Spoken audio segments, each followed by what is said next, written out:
Hoy les traemos el total de participaciones de equipos paraguayos en la Copa Libertadores de América, desde 1960 a 2025.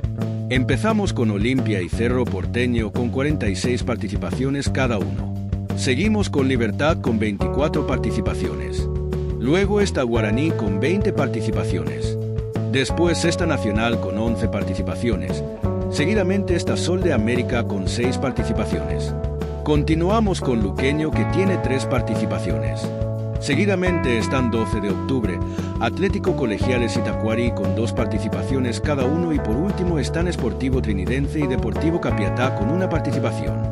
Deseamos éxitos a todos los equipos nacionales en la Copa Libertadores de este año.